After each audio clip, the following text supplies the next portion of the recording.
Wade pour la chaîne Google Home France. Aujourd'hui dans cette vidéo, je vais vous montrer une nouvelle installation pour ma voiture, à savoir le Maxka X-Play.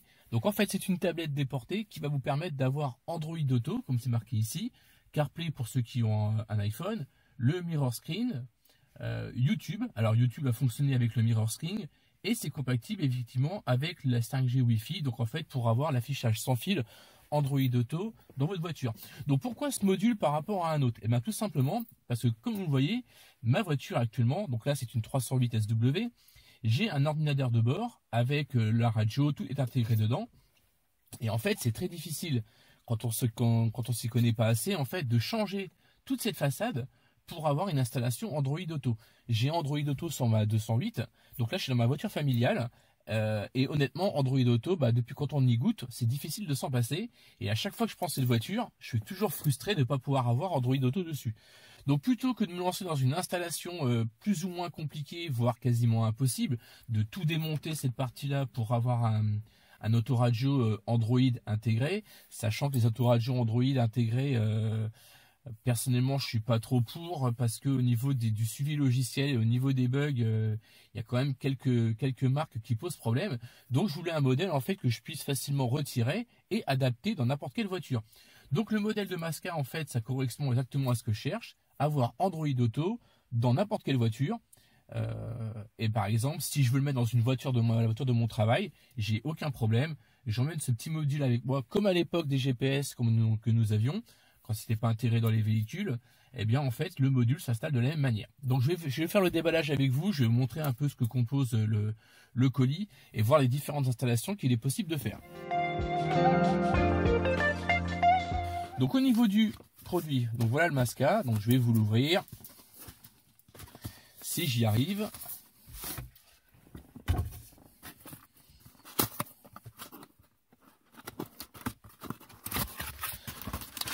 Donc, j'ai la tablette que vous voyez ici.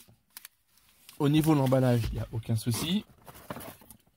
Au niveau des câbles, donc là j'ai un câble auxiliaire. Alors, vous verrez dans la vidéo que c'est plus ou moins nécessaire pour utiliser Android Auto sans fil dans votre voiture.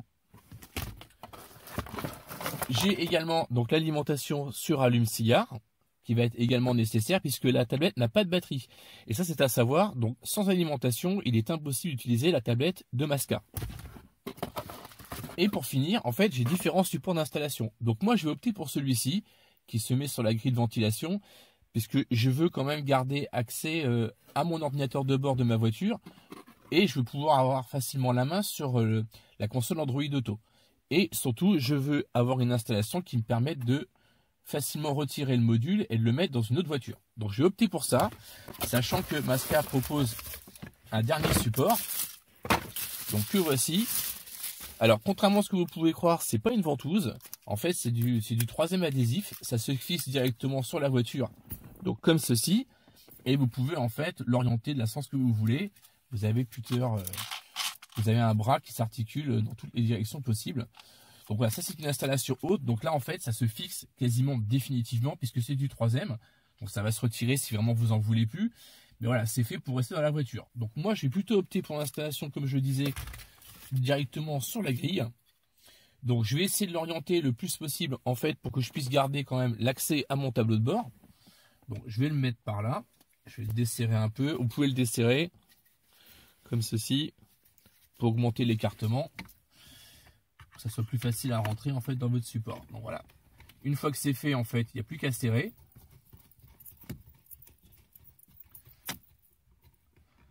Voilà, donc c'est bien stable, ça ne bouge plus.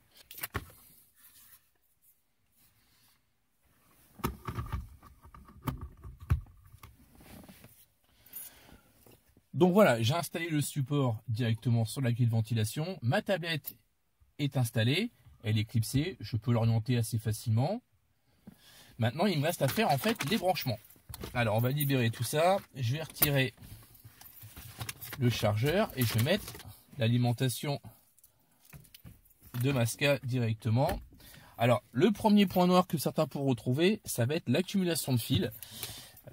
Alors, la mauvaise nouvelle, c'est que on aurait préféré que l'installation se fasse en dessous. Ça permettrait un peu mieux de cacher les câbles. Là, ça va pas être le cas. Ça va plutôt être en fait sur le côté comme ceci. Donc ce qui fait que voilà, ça fait un peu des fils encombrants. Et aussi, dernier point, il va vous falloir une sortie auxiliaire. Alors notamment si vous utilisez Android Auto, le Bluetooth, en fait, vous n'allez pas pouvoir utiliser le Bluetooth de la tablette pour utiliser le Bluetooth de votre voiture. Le Bluetooth va être réservé pour Android Auto. Donc si vous voulez que le son sorte dans votre voiture, il y aura deux solutions. Donc moi j'ai opté pour la première, qui consiste en fait à mettre un câble, une sortie audio auxiliaire directement ici. Hop, si je fais le mauvais branchement, c'est bon. Hop, et de le relier à votre voiture. Alors, il y a une autre solution qui, elle, va passer par un système qui est assez connu, qui consiste en fait à utiliser une bande FM libre pour pouvoir en fait diffuser le son de la tablette sur une bande FM que votre radio va pouvoir capter. Donc ça, je suis pas trop fan parce que déjà la bande FM va forcément changer si vous faites de la route.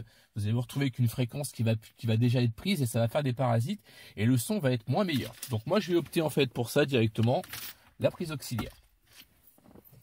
Alors on va démarrer la voiture. Alors je vous cache pas que j'ai déjà fait la configuration. Je vous montrais dans la vidéo. On peut changer le logo de démarrage. Donc moi j'ai voulu accorder les violons. J'ai mis le logo de démarrage Peugeot. Alors je vais remettre ça correctement. Voilà. Donc au niveau de la tablette Masca, je vais baisser le son de la voiture. Comme vous le voyez, il y a plusieurs fonctionnalités. Donc il y a bien AirPlay, AutoLink. Donc AutoLink, c'est ce qu'on appelle le MirrorLink. Donc là, vous voyez que mon téléphone Pixel 6 est immédiatement reconnu puisque j'ai déjà fait l'association tout à l'heure. Donc pour faire l'association, en fait, c'est assez simple. Vous prenez votre téléphone, vous recherchez dans le Bluetooth disponible, vous récupérez le X-Play et vous faites l'association. Et une fois que c'est fait, vous n'avez plus qu'à appuyer dessus. Et donc là, je vais lancer directement Android Auto.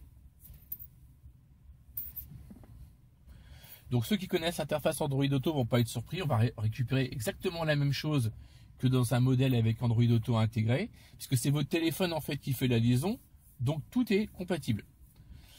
Donc voilà, je me retrouve bien avec Android Auto. Tout est fonctionnel. Au niveau de la fluidité, il n'y a pas grand chose à dire. C'est très très fluide. J'irais même à dire que c'est plus fluide que sur ma 208 puisque l'écran en fait n'est pas du tout le même. Là, au niveau de la sensation, au niveau du doigt, c'est beaucoup plus fluide et beaucoup plus agréable. Donc au niveau des fonctionnalités, en fait tout va fonctionner. Il n'y a aucun souci. Alors au niveau de la musique, donc pour l'instant on n'entend rien. Même si je monte le volume, vous allez entendre la radio. Je vais être obligé en fait de changer la source de ma voiture et de passer sur auxiliaire. Voilà. Donc là, du coup, vous voyez, je suis en auxiliaire sur ma voiture et j'ai bien le son de Spotify qui sort.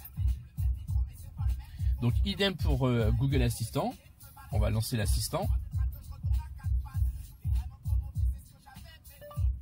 La météo pour demain.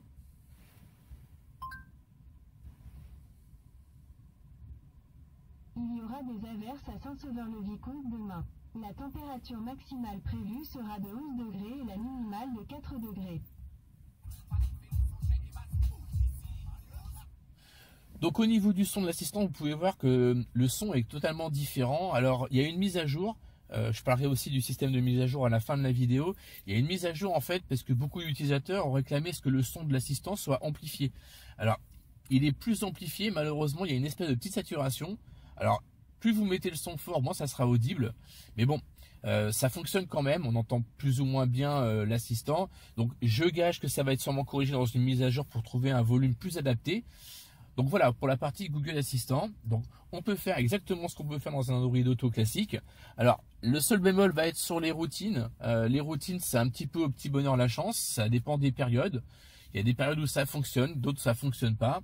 Donc partez plutôt du principe que dans la majorité des cas, en fait, vous n'allez pas pouvoir utiliser les routines via Android Auto dans Google Assistant. Donc ça, c'est pas lié à la tablette, c'est lié directement à Android Auto même. C'est un bug qui n'a jamais été corrigé par Google, qui revient et qui repart. Donc voilà. Donc soyez pas surpris si un jour ça marche, un autre jour ça marche plus, ça ne sera pas lié à la tablette, ça va être lié directement à Android Auto. Donc je vais juste montrer Android Auto pour ceux qui ne connaissent pas. Donc on retrouve en fait des applications que vous avez sur votre mobile qui sont compatibles Android Auto. Donc vous allez avoir Waze, Maps, les messages. Donc on peut envoyer un message ou consulter un message directement depuis l'assistant Google. Vous avez un pavé Messenger, à savoir que le pavé Messenger ne fonctionne plus depuis quelques mois suite à une réforme sur Facebook. C'est plus disponible en fait sur Android Auto, même si l'icône est restée. Vous ne pouvez pas en fait consulter vos messages Messenger ni en envoyer. Donc WhatsApp par contre, il n'y a aucun souci. On peut envoyer et consulter des messages sur WhatsApp. Et au niveau des raccourcis, en fait, j'ai également Deezer, GameSnack, qui est en fait un petit navigateur web qui va se lancer pour jouer à des jeux en ligne. Donc ça nécessite très peu de connexion mobile, ça peut être sympa dans la voiture. Quand vous voyez ce petit logo assistant sur les petites icônes, en fait, ça veut dire que ça lance une commande vocale qui est simulée. Et ça correspond à la demande vocale, par exemple la météo pour demain ou donne-moi les dernières actualités pour ce qui est la partie actualité. Donc voilà, il y a plusieurs options disponibles. Donc voilà, c'est tout pour la partie Android Auto. Donc moi, c'est ce qui m'intéressait vraiment. Je l'ai essayé depuis une semaine. Je retrouve exactement les mêmes fonctionnalités que de ma 208. Donc c'est ce que je cherchais. Donc de ce côté-là, si c'est vraiment ce que vous voulez, je vous conseille d'investir dans ces petites tablettes. Ça fait le job. Au niveau des mises à jour, le développeur en fait travaille beaucoup avec des mises à jour qu'il publie sur sa page Facebook. Donc c'est une façon comme une autre de procéder, mais voilà, il est assez réactif. Je regarde un petit peu ce qu'il fait, et c'est pour ça d'ailleurs que j'ai pris cette marque-là, Masca, parce que il est assez actif sur Facebook et au niveau des mises à jour, il en publie quasiment une tous les mois à chaque sortie de produit. Donc c'est assez un suivi assez sérieux. Donc quand vous voulez quitter en fait cette interface-là et vous voulez retourner sur le mode de la tablette, il va falloir appuyer sur quitter. Voilà, donc au niveau du mode de transmission, il y avait la fonction, donc moi je vous ai parlé de la fonction auxiliaire. On peut passer aussi sur la fonction qui s'appelle FM Transmit. Donc je vais appuyer dessus. Donc là vous voyez, il y a plusieurs fréquences qui sont enregistrées, 93 MHz, 98, 108 par exemple. Donc je vais vous montrer, je vais débrancher ici. Je vais changer ma source. Je vais aller sur la radio FM. Alors, je vais chercher la fréquence 108.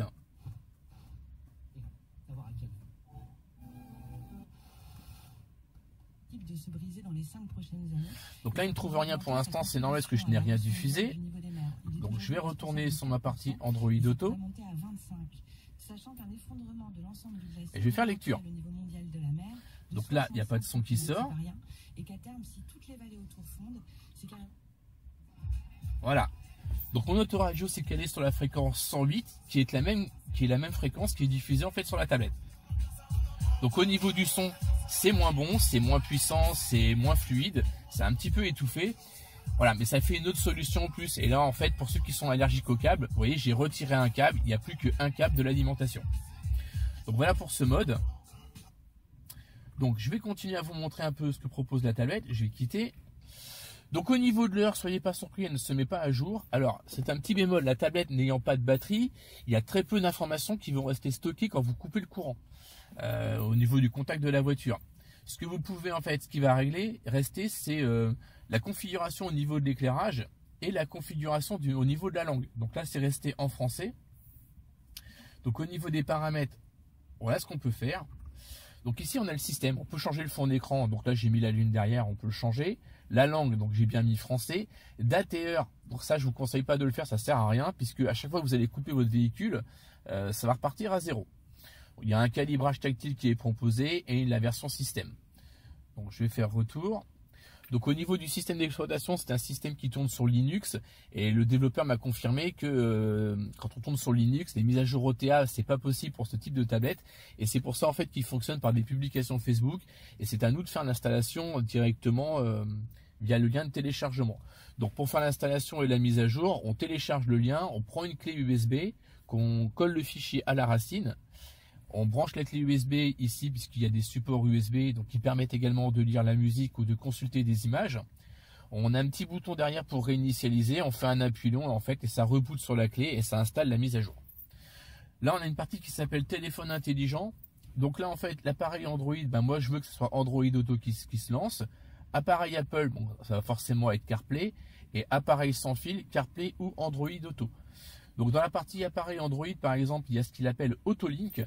Donc Autolink, ça va être le MirrorLink en fait pour diffuser votre téléphone sur la tablette. Donc ça c'est la partie que je vais vous montrer après dans la vidéo une fois que j'aurai fait le tour des menus. Donc là je vais quitter. Donc il y a la diffusion en Wi-Fi donc qui sert en fait pour la connexion sans fil Android Auto. Donc là il n'y a pas de paramétrage à faire, ça se fait automatiquement tout seul. Au niveau du Bluetooth, vous pouvez changer le nom de l'appareil quand vous faites le premier appairage. Donc là je l'ai laissé XP, il va rester comme ça. Au niveau du panneau, donc pour l'éclairage, donc l'éclairage de jour, on peut régler, donc là je mets au maximum 10, ça m'évite quand il y a du soleil de ne plus rien voir, en le poussant au maximum c'est un peu mieux. Et le rétroéclairage de nuit, je l'ai mis à 1. Le rétroéclairage se change ici, en fait, Ici, voilà, je suis passé en mode nuit et c'est beaucoup moins éclairé. Je vais repasser en mode jour. Retour. Donc, il y a une sortie aussi vidéo pour ceux qui veulent relier en fait une caméra de recul. Il y a un kit qui est proposé pour installer une caméra de recul. Donc ça, je ne l'ai pas fait puisque j'ai déjà une caméra de recul sur ma voiture. Donc ça m'intéressait pas plus que ça. Au niveau de l'audio, donc on peut régler le volume maximum de la voiture. Donc là, je l'ai laissé à 40. C'est plus intéressant. Il y a un equalizer. Vous pouvez en fait configurer les haut-parleurs de votre voiture. Ça fonctionne plutôt bien, j'ai essayé. Alors moi, je suis passé par l'équaliseur de ma voiture. Ça fait strictement la même chose. Au niveau de l'intensité, au niveau des basses, je l'ai mis au maximum. Il y a un meilleur rendu pour les basses et c'est plus agréable. Il y a le mode conduite. Donc là, en fait, c'est pour ceux qui vont installer la caméra de recul. On peut la faire apparaître ici, ainsi que la ligne de stationnement, etc. Voilà. Et le mode usine, en fait, pour réinitialiser la tablette. Donc voilà pour le menu. Donc en ce qui me concerne, il y a des menus dans lesquels je ne vais pas naviguer puisque il y a très peu d'intérêt pour moi. Moi, ce qui m'intéressait vraiment, c'est la partie Android Auto et je vais tout gérer depuis mon téléphone plutôt que de passer par l'écosystème de la tablette. Donc qui propose quand même pas mal de choses. On a la musique en Bluetooth si on souhaite diffuser de la musique en Bluetooth sans le haut-parleur de la voiture. La fonction téléphone, la fonction USB si on veut lire des fichiers. Et là, je vais vous montrer la fonction Autolink. Alors pour le MirrorLink. Donc, une fois l'application, il faut installer une application qui s'appelle Autolink Pro. Une fois que vous avez fait le paramétrage dans la voiture, de relier l'USB, un câble USB, donc n'importe lequel. Les plus réfractaires et les derniers. De brancher ça sur la voiture. Novembre et décembre. Aujourd'hui, moi j'ai 100% de mes effectifs. Voilà, donc là il y a un petit message qui me demande si je veux commencer. Je mets oui. Pour pouvoir voyager, rentrer dans un hôtel ou prendre voilà, donc là je me retrouve avec ma voiture. Ils ont vite compris qu'ils n'avaient pas le choix. Avec le téléphone directement en fait relié sur la tablette. Donc ça fonctionne de cette manière, vous voyez. Je peux naviguer sur l'écran ou sur le téléphone. Les deux fonctionnent. Alors pour ceux qui voudraient par exemple, je ne sais pas moi, diffuser Netflix sur leur voiture, il y a vraiment un problème de DRM, puisque jusque là vous voyez j'accède à peu près à tout. Mais si je veux lancer quelque chose, par exemple, sur le téléphone, c'est OK. Sauf que sur la voiture, l'image n'est pas retransmise au niveau de la tablette, tout simplement parce qu'en fait, il y a des DRM et la tablette ne dispose pas des DRM et des certifications en fait pour diffuser le streaming. Donc ça va être pareil pour Canal+, Disney+, Netflix, Amazon Prime Video. Donc la seule fonction du MirrorLink pour voir en fait une vidéo, ça va être de passer par YouTube.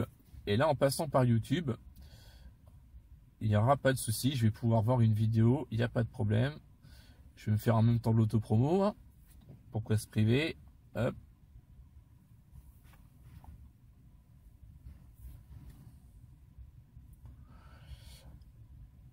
Un petit peu de pub pour l'annonceur.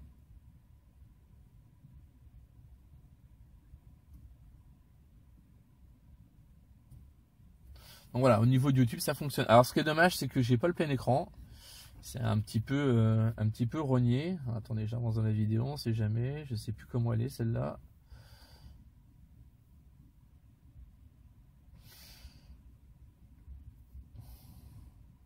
Ah donc j'ai pas, voilà. Donc c'est quand même fonctionnel. Ce truc qui est dommage, c'est que j'ai pas le plein écran. Donc si vous voulez mater une vidéo tranquillement sur un écran un peu plus grand que sur votre téléphone, c'est possible.